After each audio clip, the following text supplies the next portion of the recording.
Hello everyone and welcome back to the channel. I'm your host, Shane, and today we're going to be discussing the latest update regarding the $908 billion bipartisan bill. That being said, let's jump right into it.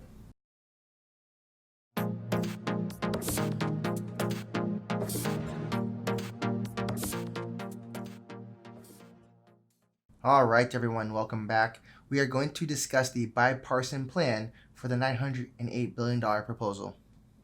We are going to discuss schools, rental assistance, state and local aid, unemployment, small business loans, and more. So, in terms of unemployment benefits, jobless workers would receive a $300 a week for 16 weeks from the end of December into April under the new deal. The amount is half of the earlier federal boost, which ran out at the end of July. Also, the agreement calls for a 16-week extension of two other pandemic unemployment programs that were created in the CARES Act in March. Both are currently set to expire at the end of the year, affecting an estimate of 12 million people. The Pandemic Unemployment Assistance Program expands jobless benefits to gig workers, freelancers, independent contractors, self-employed, and certain people affected by the coronavirus. The Pandemic Emergency Unemployment Compensation Program provides an additional 13 weeks of payment to those who exhausted their regular state benefits. Now, in terms of small businesses, the bill will provide an additional $300 billion to the Paycheck Protection Program, also known as the PPP, so that some of the hardest hit small businesses could apply for the second loan. The program stopped taking applications for the first round of loans in August. Now, in terms of healthcare and vaccines, hospitals and healthcare providers would get an additional $35 billion to help pay for expenses and cover lost revenue due to the coronavirus pandemic. Lawmakers already allocated $175 billion in the spring to the Provider Relief Fund. This fund compensates hospitals for caring for uninsured coronavirus patients. The agreement also provided $6 billion for vaccine development and distribution. Some of the money would go to states and localities, and some would go to the Center of Disease Control and Prevention. States would also get another $7 billion for coronavirus testing and tracing. Now, in terms of student loans, the bill would extend a pause on the federal student loan payment program through April 30th.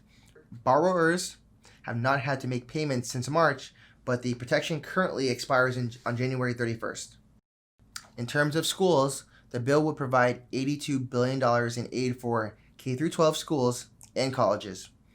Earlier proposals from the Republicans and the Democrats called for at least $100 billion for schools.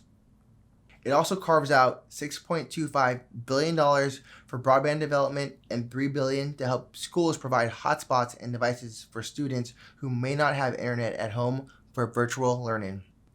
In terms of rental assistance, the bill would extend the eviction protection set to expire at the end of the year until January 31st. It also provides $25 billion in rental assistance to states, local governments, Native American tribes, and aid for airlines as well. The bill would also extend the Payroll Support Program, which provides loans to airlines to support the pay and benefits of workers through March 31st. It would also provide additional funding for airports, bus companies, public transit systems, and Amtrak. Now, in regards to state and local aid, the agreement calls for providing $160 billion to state, local, and tribal governments as the basis for good faith negotiations. This piece of the proposal has been the most contentious, with Democrats calling for far more assistance to states struggling with lower tax revenue due to the pandemic. But Republicans have resisted providing additional aid beyond the $150 billion in its March relief bill, which could only be used for the coronavirus-related expenses.